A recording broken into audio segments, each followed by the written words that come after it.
Price Lord. எல்லாரும் எப்படி இருக்கிறீங்க?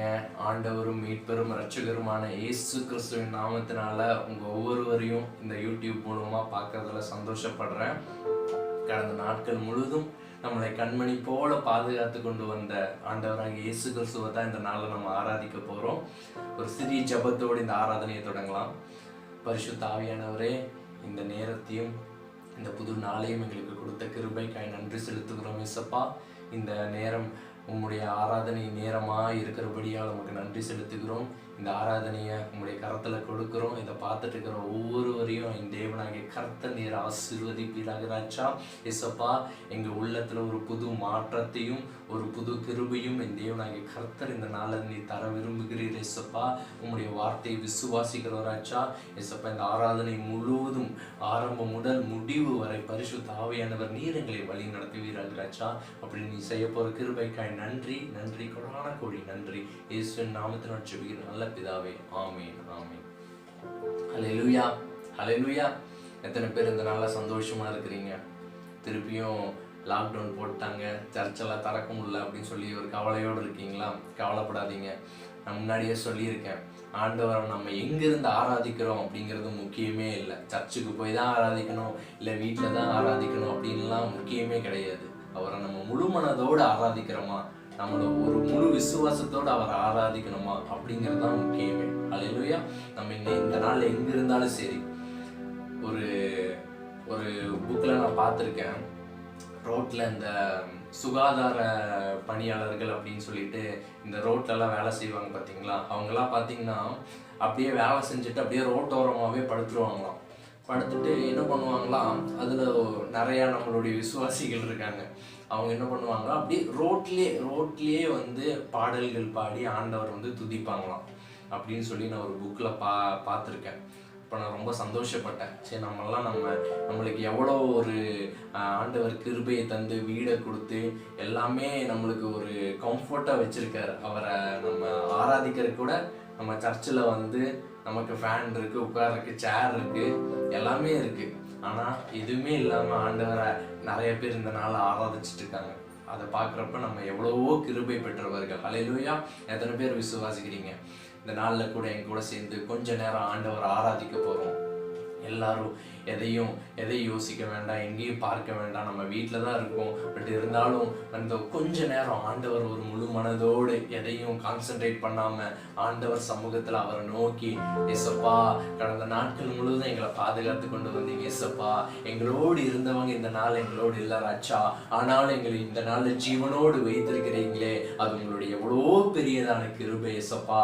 எங்களுக்கு துணையாக இருக்கிறீரே, எங்களுக்கு ஒரு அடைக்கலமாக இருக்கிறீரே அப்படின்னு சொல்லி அவர் சமூகத்துல அவரை போற்றி பாடி துதித்து நம்ம மகிழும் பொழுது அவருடைய நாமம் மகிமைப்படும். ஹல்லேலூயா. எத்தனை பேர் விசுவாசிக்கிறீங்க? என்னோடு சேர்ந்து இந்த ஒரு பாடல், எனக்கு ரொம்ப பிடித்தமான பாடல் இது. எத்தனை பேர் தெரியும் தெரியல, ஆனா என் கூட சேர்ந்து பாடலாம்.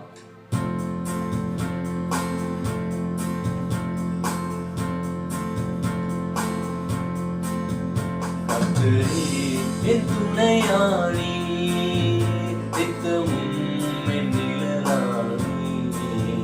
கர்த்தரே என் துணையானி, நித்தமும் என் நிழலானி. கர்த்தரே என் துணையானி. எத்தனை இடர் வந்து சேர்ந்தாலும் கர்த்தனே அடைக்கலமானி. எத்தனை இடர் வந்து சேர்ந்தாலும் கர்த்தரே அடைக்கலமானி. மனுமாக்கள் இவர் போலுண்டோ, பின்னுலகிலும் இவர் சிறந்தவர். மண்ணுலகில் இவர் போல் மனிதனுண்டோ, மண்ணுலகிலும் இவர் போலுண்டோ. என் பலனானி, நித்தமும் என் நிழலானி. கர்த்தரே என் பலனானி. இந்த நாள்ல எத்தனை பேர் நம்மளுடைய சுய பலத்தினால வாழ்ந்துட்டு இருக்கிறோம்? ஹல்லேலூயா. இந்த நாள் ஆண்டவர் சொல்லுகிறார், மகளே மகனே, என்னுடைய பலத்தினாலதான் இனிமேல் நீ வாழ போற. இனிமேல் இனிமேல் இந்த உலகத்துல மனுஷன் கொடுக்கிற பலத்தினாலேயோ இந்த மாத்திரை மருந்துகள் கொடுக்கிற பலத்தினாலேயோ உன்னால வாழ முடியாது. ஆனா என்னுடைய பலத்தினால நீ வாழ்ந்தீனா உனக்கு பரிபூர்ண சமாதானமும் எல்லாவற்றிலும் உனக்கு நன்மையும் நான் உனக்கு கொடுப்பேன்னு சொல்றாரு. அல்லேலூயா. விசுவாசத்தோட சொல்லுங்க, கர்த்தரே நீர் என் துணையானீர், நீரே என் பலனானீர், நித்தமும் என் நிலனானீர் அப்படின்னு சொல்றோம். எத்தனை பேர் நம்ம நடந்து போறப்பெல்லாம் பார்த்திருக்கீங்க, யாருமே நம்ம கூட இருக்க மாட்டாங்க, ஆனா நம்மளுடைய நிழல் மாத்திரம் நம்மளை சூழ்ந்து வந்துட்டே இருக்கும். எங்க போனாலும் சரி, நைட்டு தூங்கினாலும் சரி, நடந்தாலும் சரி, என்ன பண்ணாலும் நம்மளுடைய நிழல் மாத்திரம் நம்ம கூடயே வரும். அப்படின்னு என்ன அர்த்தம்? நம்ம நிழல் வந்து நம்மளுக்கு ஒரு பாதுகாப்பு மாதிரி. அந்த மாதிரி நித்தமும் நானும் நிழலாய் இருப்பேன் அப்படின்னு சொல்றாரு ஆண்டவர். அப்போ ஒவ்வொரு நாளும் நம்மளுடைய நிழலாய் அவர் வருகிறார். அல்லேலூயா. எத்தனை பேர் விசுவாசிக்கிறீங்க? என் துணையானி நித்தமும் என் நிழலானி, கர்த்தரே என் துணையானி நித்தமும் என் நிழலானி, கர்த்தரே என் துணையானி. நீரே எனக்கு நிழலா இருக்கிறீர் ஆண்டவரே. இந்த நாள்ல நீரே எனக்கு துணையா இருக்கிறீர் ஆண்டவரே. என் அடைக்கலும் என் பேலனும் என் கோட்டையுமாய் நீர் இருக்கிறப்ப நான் எதை குறித்து கவலைப்பட வேண்டும் இயேசப்பா. அல்லேலூயா.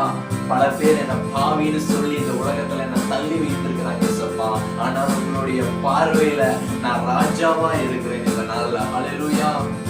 பாவி என்னை பல தள்ளினார், ஆவி இல்லை என்று இகழ்ந்து விட்டார்.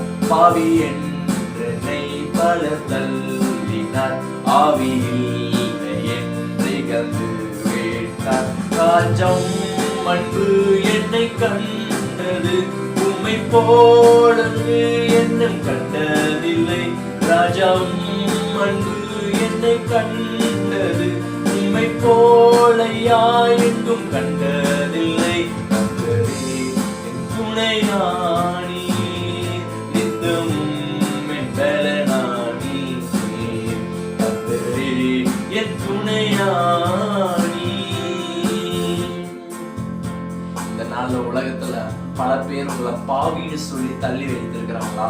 இவன் கிட்ட சேராத, இவன் வீட்டுல ஒண்ணுமே கிடையாது, இவன் கூட சேர்ந்தாலே நமக்கு வந்து யாரும் நம்மளை மதிக்க மாட்டாங்க அப்படின்னு சொல்லி ஒரு ஒதுக்குப்புறமா, அதாவது ஒரு உலகத்திலிருந்து உங்களை தள்ளி வைத்திருக்கிறாங்களா? ஆனா ஆண்டவர் சொல்லுகிறார், என் கண்ணுல நீ ஒரு பாக்கியவானா இருக்கிறாய். இந்த நாள்ல உங்களுடைய சொந்த பந்தங்கள் உங்களை ஒதுக்கி வைத்திருக்கலாம், உங்க கூட இருந்த நண்பர்கள் உங்களை ஒதுக்கி வைத்திருக்கலாம். ஆனாலும் அவருடைய பார்வையில் இந்த நாள்ல நம்ம எல்லாரும் பாக்கியவானா இருக்கிறோம். அல்லேலூயா. அவருடைய அன்பு வந்து நம்மளை பார்க்கும் பொழுது, அவருடைய அன்பு வந்து நம்ம கிட்ட வரும் பொழுது, அதுக்கு மேலான ஒரு சந்தோஷம் இந்த உலகத்துல எதுவுமே இல்லை.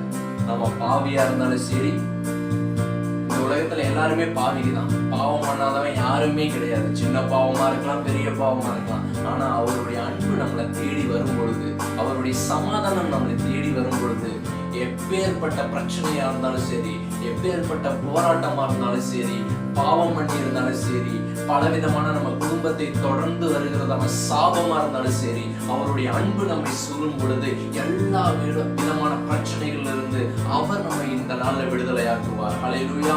விசுவாசத்தோடு இன்னொரு தடவை கூட பாடலாமா? பாவி என்றென்னை பல தள்ளினார், பாவி இல்லை என்று இகழ்ந்து விட்டார். பாவி என்றென்னை பல தள்ளினார், பாவி இல்லை என்று இகழ்ந்து விட்டார். கர்த்தரே என் பலனானி, நித்தமும் என் நிழலானி, கர்த்தரே என் துணையானி.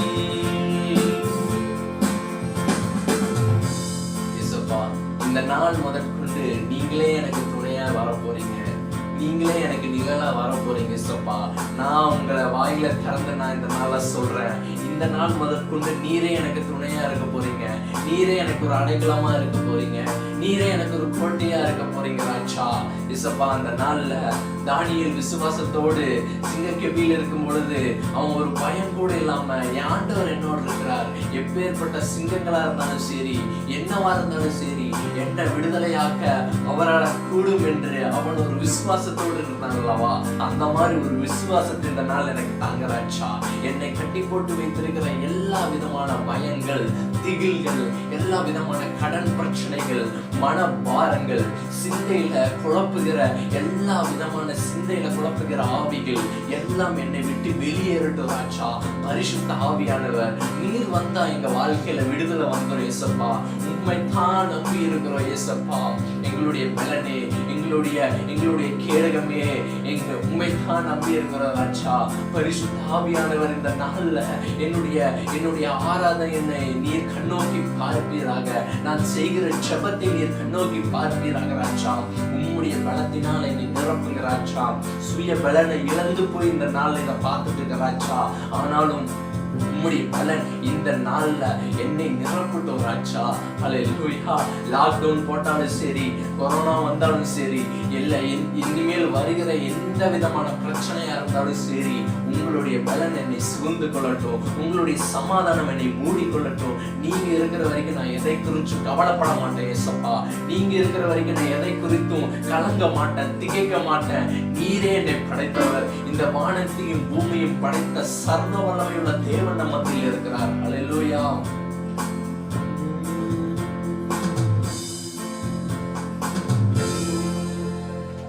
எல்லாரும் வீடுகள்ல அப்படியே கைகளை உயர்த்தி அப்பா உங்க சமூகத்துல என்னை ஒப்பு கொடுக்கிறேன்னு ஏசப்பா. இந்த நாள்ல பரிசுத்த ஆவியானவர் நீர் என்ன பலப்படுத்துங்க ஏசப்பா. பலப்படுத்துங்க ஏசப்பா.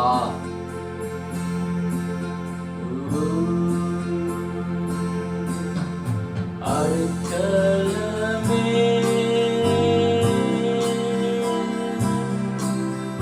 அதிசயமே,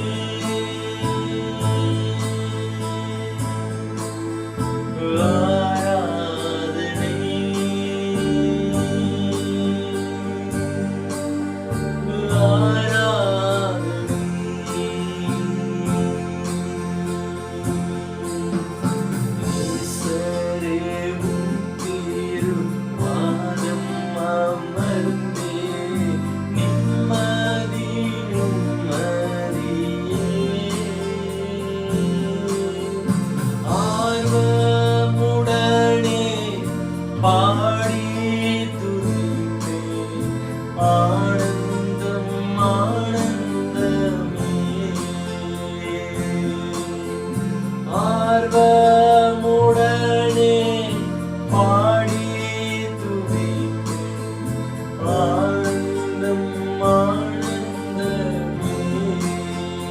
கைகளை உயர்த்தி அதிசயமே,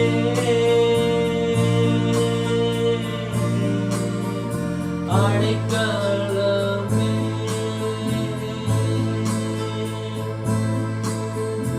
ஆராதனை,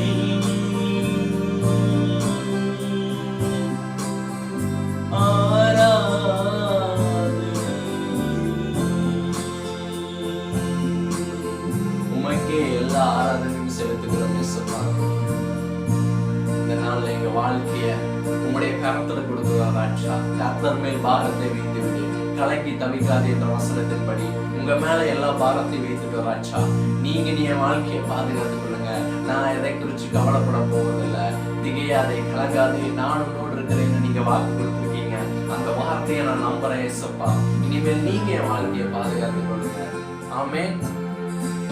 இதனால கூட ஒரு வார்த்தையை நம்ம பைபிள்ல இருந்து எடுத்து படிக்கலாம். மத்தேயு 6ஆம் அதிகாரம் 25வது வசனம். வீட்டுல பைபிள் எடுத்துக்கோங்க. மத்தேயு 6வது அதிகாரம் 25வது வசனம். ஆகையால் எண்ணத்தை உண்போம், எண்ணத்தை குடிப்போம் என்று உங்கள் ஜீவனுக்காகவும், எண்ணத்தை உடுப்போம் என்று உங்கள் சரீரத்துக்காகவும் கவலைப்படாதிருங்கள் அப்படின்னு ஆண்டவர் சொல்லுகிறார். அப்படின்னா இந்த வசனத்துலேருந்து நம்ம என்ன பார்க்குறோம்னா, இந்த நாளில் நம்ம நிறைய பேர் இன்னைக்கு என்ன சமைக்கலாம், இன்னைக்கு என்ன சாப்பிடலாம், இன்னைக்கு நம்ம எங்கே போகலாம் இன்னைக்கு அப்படின்னு சொல்லி ஒரு மாதிரி நம்ம டெய்லியும் நம்ம என்ன பண்ணுவது, அடுத்த நாளை குறித்து பாரப்பட்டு இந்த இப்படி என்ன பண்ணுவது, அடுத்த சூழ்நிலைமையிலிருந்து நம்ம எப்படி இந்த இதுலேருந்து விடுபடுவது, இந்த கடன் பிரச்சனையிலேருந்து எப்படி படுவது அப்படின்னு சொல்லி டெய்லி நம்ம உலக பிரகாரமான கவலையை குறிச்சே நம்ம வந்துட்டு பாரப்பட்டுட்டே இருக்கோம். அப்படின்னா அதெல்லாம் குறித்து கவலைப்படாதீங்கன்னு சொல்கிறீங்கன்னு நினைக்காதீங்க. டெய்லி நம்ம வந்து கண்டிப்பாக இதெல்லாம் நம்ம மைண்டில் வந்துட்டு ஒரு பாரமாக தான் இருக்கும். இனிமேல் நாளைக்கு என்ன பண்ண போகிறோமோ அப்படின்னு சொல்லி ஒரு விதமான கவலை, தூக்கம் வராது, ஒழுங்காக சாப்பிட முடியாது, அந்த விதமான கவலைகளெல்லாம் நம்ம மனதில் கண்டிப்பாக இருக்கும். ஏன்னா நம்மளும் உலகத்தில் தான் இருக்கோம். பிசாசு வந்து டெய்லி ஒரு பயம், ஒரு விதமான கவலை, ஒரு விதமான ஒரு சிந்தையில் ஒரு போராட்டத்தை கொண்டு வந்து நம்மளை பயமுறுத்திட்டே தான் இருப்பான். அதுதான் அவனுடைய வேலையே. அப்போது இந்த நாளில் நம்ம இன்னைக்கு என்னத்தை உண்போம், என்ன குடிப்போம் அப்படின்னு சொல்லி நம்மளுடைய உலக பிரகாரமான வாழ்க்கைக்கென்று கவலைப்பட்டு இருக்கிறோம். ஆனாலும் தேவனாகிய கர்த்தர் சொல்லுகிறார், உங்களுக்கு சொல்லுகிறேன், ஆகாரத்தை பார்க்கிலும் ஜீவனும் உடையை பார்க்கிலும் சரீரமும் விசேஷத்தவைகள் அல்லவா அப்படின்னு சொல்றாரு. அப்படின்னா என்ன அர்த்தம்? ஆகாரத்தை பார்க்கிலும் ஜீவனும் அப்படின்னா, ஒருவேளை நம்ம சாப்பாட்டை விட நம்மளுடைய ஜீவன் வந்து ரொம்ப முக்கியமானது. இந்த நாளில் நம்மளுடைய வயிற்றை நிரப்புறதுக்காக நம்ம வந்து சாப்பாடு சாப்பிட்றோம். 3 வேளை, காலை, மதியம், நைட்டு அப்படின்னு சொல்லி 3 வேளை நம்மளுடைய வயிற்றை நிரப்புறதுக்காக நம்ம சாப்பிட்ருக்கோம். ஆனால் நம்ம ஜீவனை நிரப்புவதற்காக இந்த நாளில் நம்ம ஏதாச்சும் பண்ணிட்டு இருக்கோம்னா, யாராவது சொல்ல முடியுமா? என்னுடைய ஜீவனை வந்து நான் பாதுகாக்கிறேன், என்னுடைய ஜீவனை வந்து நான் பாதுகாக்கிறதுக்கு இந்த மாதிரிலாம் நிறையா நான் பண்ணுறேன் அப்படின்னு சொல்லி எதாவது பண்ண முடியுமா? இல்லை ஏதாவது வழிகள் இருக்கா அப்படின்னு கேட்டிங்கன்னா, நான் சொல்லுவேன், நம்மளுடைய சரீரத்தை பாதுகாக்கிறதுக்கு வந்து நம்ம சாப்பிடலாம், நம்ம வந்து குளிக்கலாம், எங்கேயாவது போகலாம், வரலாம், என்ன வேணால் பண்ணலாம். நம்மளை சந்தோஷப்படுத்துகிறதுக்காக டிவி இருக்குது, டிவி பார்க்கலாம், என்ன வேணால் பண்ணலாம். ஆனால் நம்மளுடைய ஜீவனை பாதுகாக்கிறதுக்கு அவருடைய வார்த்தை மாத்திரம்தான் ஒரே ஒரு ஒரு ஒரு சொல்யூஷன் அப்படின்னு பார்த்தோம்னா அவருடைய வார்த்தை மாத்திரம்தான். அதனால தான் அவருடைய வார்த்தையை நம்மளோட ஜீவனுள்ள வார்த்தை அப்படின்னு சொல்கிறோம். அப்போ டெய்லி பைபிள் நம்ம வாசிக்கும் பொழுது அந்த வார்த்தை நம்மளோட பேசும். எத்தனை பேர் விசுவாசிக்கிறீங்க அவருடைய வார்த்தை என்னோட பேசியிருக்கு அப்படின்னு சொல்லிட்டு? டெய்லியும் ஒரு வாக்குத்தத்த வசனம் பார்க்குறப்ப, டெய்லி யூடியூப்ல ஏதாச்சும் ஒரு மெசேஜ் கேட்குறப்ப, அதில் வந்து அவங்க மனுஷங்க பேசுகிறதோ இல்லை வந்துட்டு கொஞ்ச நேரம் அப்படியே பார்த்துட்டு இருக்கிறதோ வந்து நம்மளை வந்து என்றைக்குமே நம்மளை பாதுகாக்காது. அவருடைய ஜீவனுள்ள வார்த்தை மாத்திரம்தான் பாதுகாக்கும். ஹல்லேலூயா, ஹல்லேலூயா. எத்தனை பேர் விசுவாசிக்கிறீங்க? அப்போ தேவனாய் கர்த்தர் சொல்லுகிறார், ஆகாரத்தை பார்க்கிலும் ஜீவனும், அடுத்தது உடையை பார்க்கிலும் சரீரமும். அப்படின்னு என்ன அர்த்தம்? நம்ம வெளியே போடுற ட்ரெஸ்ஸை விட உள்ள இருக்கிற நம்மளுடைய சரீரம் ரொம்ப முக்கியமானது. அந்த சரீரத்தினால எத்தனை பாவம் நம்ம செஞ்சு கொண்டு இருக்கிறோம் அப்படின்னு சொல்லி யோசித்து பாருங்க. அவர் கொடுத்த சரீரம், அவர் வந்து நமக்கு எப்படி கொடுத்துருக்காரு? பரிசுத்தமா அந்த சரீரத்தை கொடுத்துருக்காரு. ஆனா அந்த சரீரத்தினால எத்தனையோ பாவங்களை நம்ம இந்த நாள்ல செஞ்சுட்டு இருக்கோம். அதாவது நம்மளுடைய உடம்பு தான் வந்து அவருடைய நடமாடும் ஆலயம் அப்படின்னு சொல்லியிருக்காரு. அப்போ எத்தனை பேர் வந்து நிறைய பேர் பார்த்தீங்கன்னா வெளியே அப்படியே பாவம் பண்ணுவாங்க, வெளியே ஒரு மாதிரி இருப்பாங்க. ஆனால் ஆலயத்துக்கு வந்தோன்னா பார்த்தீங்கன்னா அப்படியே ஒரு பரிசுத்தமாக மாறிடுவோம். ஏன்னா நம்ம சர்ச்சில் வந்து எந்த தப்பு பண்ணக்கூடாது அப்படின்னு சொல்லி சர்ச்சுக்கு வந்தால் மட்டும் ஒரு அமைதி, ஒரு விதமான பயபக்தி எல்லாமே வந்துடும். அப்போ ஆண்டவர் சொல்கிறாரு, உடையை பார்க்கிலும் சரீரமும் விசேஷத்தவைகள் அல்லவா. அப்படின்னா வெளியே போடுற ட்ரெஸ்ஸை விட நம்மளுடைய சரீரம் அவருக்கு ரொம்ப முக்கியமானது. இந்த நாளில் அவருடைய சரீரத்தை, அவர் கொடுத்த சரீரத்தை நம்ம பாதுகாக்கணும். அப்படின்னா என்ன பண்ணணும்னா, அதுக்கும் வேற ஒன்றும் பண்ண முடியாது. அவருடைய வார்த்தை ஜெபம், வார்த்தை, இது மாத்திரம்தான் ஒரு நமக்கு வந்து ஒரு பலன் இந்த நாளில். எத்தனை பேர் நம்புறீங்க? அப்போ டெய்லியும் இனிமேல் ஒரு தீர்மானம் எடுப்போம். யோபுன்னு ஒரு மனுஷர் தான், அவன் பார்த்தீங்கன்னா எல்லாவற்றையும் இழந்துட்டான். அவன்கிட்ட வந்து கடைசியாக எதுவுமே இல்லை. பயங்கர நல்லா வாழ்ந்த செல்வத்தோடு வாழ்ந்த ஒரு மனிதன் கடைசியில் எல்லாத்தையும் இழந்துட்டான். அப்போ அவனுடைய மனைவி சொல்றா, இன்னுமா நீ ஆண்டவர் ஆண்டவர்னு சொல்லிட்டு சுத்திட்டு இருக்க? நீ வந்து அவருடைய நாமத்தை தூசிச்சுட்டு அவரை விட்டுரு, நீ அவ்வளோதான், உன்னுடைய ஜீவனை விட்டுரு அப்படின்னு சொல்றான். ஆனால் அவன் சொல்றான், நல்லதை நம்ம ஆண்டவர்கிட்ட இருந்து பெற்றிருக்கோம், கெட்டதை நம்ம பெறக்கூடாது அப்படின்னு சொல்லி அவன் சொல்றான். அப்போ அவனுடைய விசுவாசம். அப்போ அவன் வந்துட்டு இந்த நான் சேர்த்து வச்ச சொத்தெல்லாம் போயிருச்சு, நான் சேர்த்து வச்ச காசெல்லாம் போயிருச்சு, என்னுடைய ஆடு மாடுகள் எல்லாம் போயிருச்சு, என்னுடைய பிள்ளைகள் எல்லாம் போயிட்டாங்க அப்படின்னு சொல்லி அவன் கவலைப்பட்டானா? அந்த நேரத்தில் அவன் கவலைப்பட்டது வெறும் அவனுடைய ஜீவனும் அவனுடைய சரீரத்துக்காக மட்டும்தான் அவன் வந்து ஆண்டவர்கிட்ட கேட்குறான். அவனை அதாவது ஆகாரத்தை பார்க்கலும் ஜீவனும், உடையை பார்க்கலும் சரீரமும். அப்போ அந்த நேரத்தில் அவனுக்கு முக்கியமாக அவன் மனசில் பட்டது வந்து அவனுடைய ஜீவன், அவனுடைய ஆத்துமா. என்னுடைய ஆத்துமா சுத்தமாக இருக்கணும், என்கிட்ட எது இருந்தாலும் சரி, இல்லாமல் போனாலும் சரி, என்னுடைய ஆத்துமா சுத்தமாக இருந்தால் போதும். ஆண்டவர் வந்து நம்மளுடைய இருதயத்தை மட்டும்தான் பார்க்குறாரு. நம்ம வெளியே எப்படி ஸ்டைலாக இருக்கோம், எப்படி ட்ரெஸ் போட்டிருக்கோம், கண்ணாடி போட்டிருக்கோமா, இல்லை எத்தனை நகை போட்டிருக்கோம் அப்படின்னு சொல்லி அதை பார்த்து நம்மளை வந்து ஆண்டவர் விரும்புகிறது இல்லை. நம்மளுடைய உள்ளார்ந்த மனிதன் நாளுக்கு நாள் புதிதாக்கப்படுகிற நேரம் இது அப்படின்னு சொல்லி ஒரு பாடல் கூட நம்மகிட்ட இருக்கு. அந்த மாதிரி உள்ளார்ந்த மனுஷன் வந்து புதிதாக்கப்பட்டுட்டே இருக்கணும். ஒவ்வொரு நாளும் பரிசுத்தவான் இன்னும் பரிசுத்தமாக்கப்படுவான் அப்படின்னு வசனத்தின்படி நம்மளுடைய டெய்லியும் நம்மளுடைய சரீரத்துக்காகவும் நம்மளுடைய ஜீவனுக்காகவும் இந்த நாள் முதற்கொண்டு நம்ம ஜெபிக்க ஆரம்பிக்கலாம்.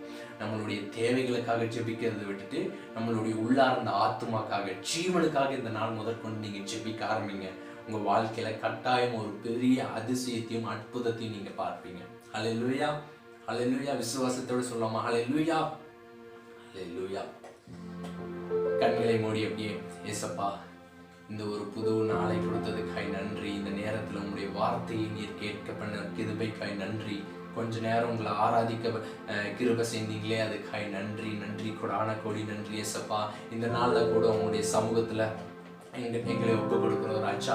ஏசப்பா, இந்த நாளில் எங்களுடைய சொத்துக்காகவும் எங்களுடைய பணத்துக்காகவும் வாழ்ந்த நாட்கள் போது ராஜா. இனிமேல் என்னுடைய ஜீவனை நான் இந்த நாள் முதற்கொண்டு பாதுகாக்க போகிறேன். என்னுடைய சரீரத்தை இந்த நாள் முதற்கொண்டு நான் பாதுகாக்க போகிறேன். ஏசப்பா, எனக்கு வேற எதுவுமே தேவையில்லை. என்னுடைய ஜீவன், என்னுடைய ஆத்மா எனக்கு சுத்தமாக இருந்துட்டா போதும், உனக்கு பிடிச்ச மாதிரி இருந்துட்டா போதும் ஏசப்பா. என்னுடைய சரீரத்தினால நான் செய்த பாவத்தையெல்லாம் நான் இந்த நாள் முதற்கொண்டு விட்டுறேன் ராஜா. இந்த நாளில் நான் உங்களுடைய கரத்துல நான் கொடுக்கிறேன். என்னுடைய எல்லா விதமான சரீரத்தினால் நான் செய்த பாவம், என்னுடைய ஆத்மாவினால் நான் செய்த பாவம் எல்லாத்தையும் என்னை விட்டு எடுத்து போட்டுருங்க இசப்பா. இந்த நாள் முதற்கொண்டு உம்முடைய சரீரம் உம்முடைய ஆலயமாய் என்னோட இருக்க கிருபைச்சிங்க. என்னுடைய ஜீவன் உமக்கு பிரியமானதாய் இது இருக்க கிருபைச்சிங்க ராஜா அப்படின்னு சொல்லி நான் கன்ஃபஸ் பண்றேன். வாயிலை திறந்து நான் சொல்றேன் இசப்பா, நீங்க என்னை பாதுகாத்துக் கொள்ளுங்க ராஜா, என் வாழ்க்கையை பாதுகாத்துக் கொள்ளுங்க ராஜா. உங்க கிருபை என்னை சூழ்ந்து கொள்ளட்டும் ராஜா. அப்படி செய்து விட்டீர் என்பதை நான் விசுவாசிக்கிறேன் ராஜா.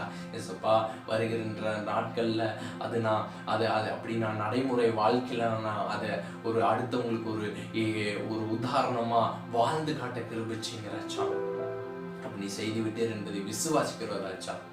பரிசுத்த ஆவியானவர் இரட்சகரும் மீட்பரும் இயேசுவின் நாமத்தினால ஜெபிக்கிறோம் நல்ல பிதாவே. ஆமீன், ஆமீன். Praise the Lord.